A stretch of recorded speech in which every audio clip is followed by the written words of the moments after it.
Mengamati begitu ya, saat ini sudah masuk bulan Maret atau bulan ketiga di tahun 2025 ini, apa saja yang kiranya bisa dievaluasi secara kinerja di sektor travel agent kita? Silakan, Bu Rati. Ya, tentunya tahun 2025 ini kita dimulai dengan kondisi di mana ada pengetatan jalanan ya, yang khususnya untuk di kementerian. Ya, dan kita sudah merasakan dampaknya juga ya bahwa itu berdampak juga ke sektor swasta. Ya, mungkin di awal-awal kuartal pertama ini banyak yang melakukan pengetatan ya, dan kita berharap eh, kita bisa lebih baik lagi di kuartal kedua. Ya, khususnya untuk travel agent, ya mostly customer kita ini banyak ke travel agent untuk berkunjung ke luar negeri, ya karena mereka untuk luar negeri masih butuh advice, ya terutama untuk destinasi. Nah, untuk tujuan ke luar negeri kita merasa bahwa dampaknya sangat positif ya, growth-nya masih cukup bagus ya kuartal pertama ini, ya terutama untuk Lebaran. Ya, di mana pameran-pameran yang kita lakukan sejak kuartal keempat 2004 sampai dengan Februari kemarin, itu hasilnya sangat positif. Ya, untuk domestik memang umumnya karena itu lebih mudah dan mungkin tujuannya di sana juga tidak selalu untuk berpergian, tapi yang seperti yang kita rasakan di Lebaran ini untuk mudik. Jadi mereka memang bisa langsung. Ya, mungkin mereka hanya membeli tiket ya, dan beli tiket itu sekarang sangat mudah, bisa di mana saja ya. Jadi memang untuk domestik di kita memang tidak terlalu terasa pergerakannya ya untuk tujuan domestik. Dan kita berharap biasanya nanti 2 minggu terakhir sebelum Lebaran, ya kita mengharapkan orang-orang yang last minute booking, nah itu kita bisa harapkan untuk bisa meningkatkan penjualan untuk tujuan domestik. Oke, baik. Bu Rati, di tengah daya beli masyarakat yang secara data memang mengalami pelemahan, apakah memang di kuartal pertama 2025 ini dari secara kinerja perusahaan atau profitnya jauh lebih baik ketimbang tahun 2024 lalu di kuartal pertama, Bu Rati?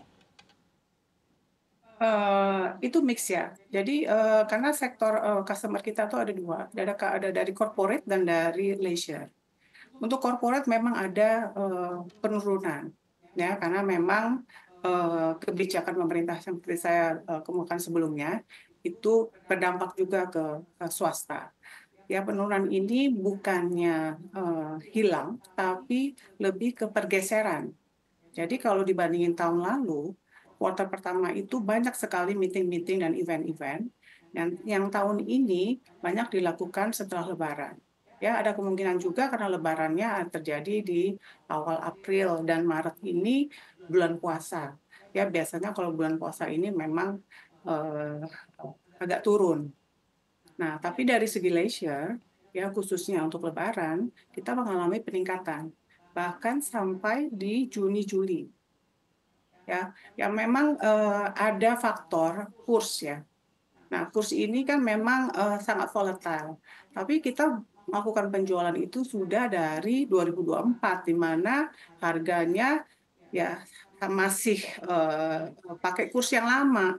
Jadi sebenarnya customer diuntungkan dengan pembelian paket-paket itu jauh-jauh hari sebelumnya. Jadi kalau kita melihat secara keseluruhan, kita masih merasakan growth yang cukup baik. Demikian. Oke, baik. Saya akan kembali ke Pak Syarul. Pak Syarul, tadi sudah disebutkan begitu ya oleh Bu Ratih, di mana ada kebijakan pengetatan yang seraya juga cukup menjadi tekanan bagi sektor travel agent.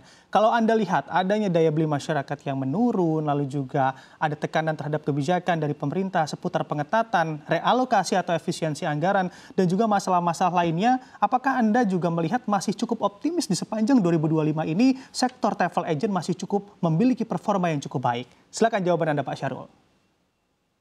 Ya, terima kasih Mas Bram. Kalau ngomong optimis, kita harus optimis ya, namanya pebisnis apalagi ya. Dan lagi kami itu di travel agent tipikal juga yang apa ya, yang fighter gitu loh. Jadi di berbagai kesempatan, di berbagai keadaan, di berbagai kondisi, kami tetap harus fight. Ketika waktu COVID yang lalu kalau kita lihat juga kan itu lebih berat ya.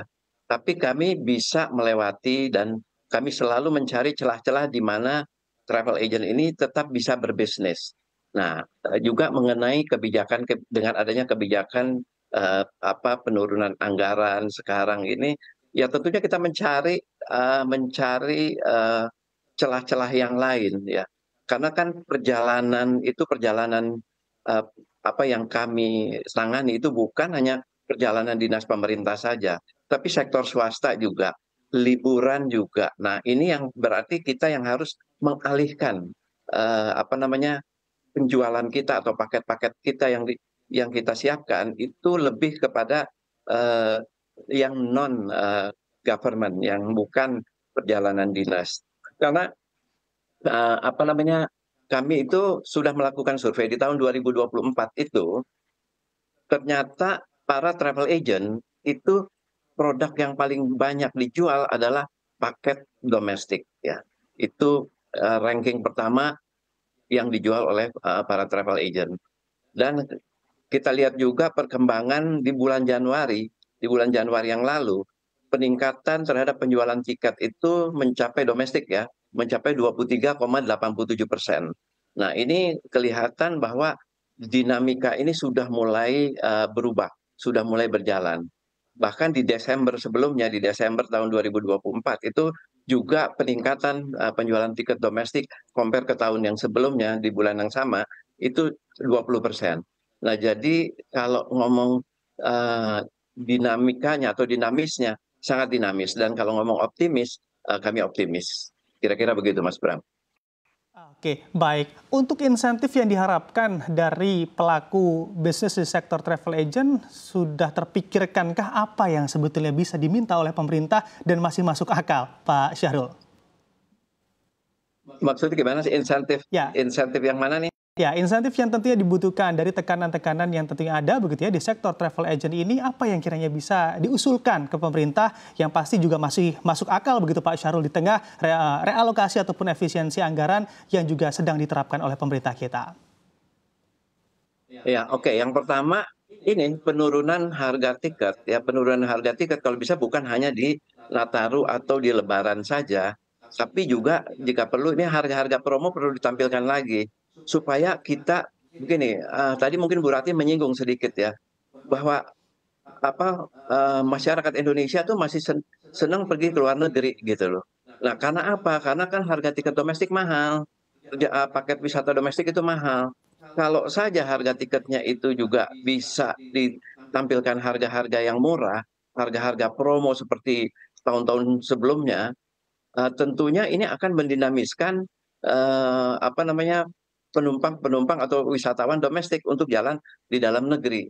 Di antaranya itu. Jadi harga harga tiket yang seperti sekarang ini, yang kebijakan yang sekarang ini, jangan hanya semusim hanya yang pendek saja di Lebaran atau di Nataru saja.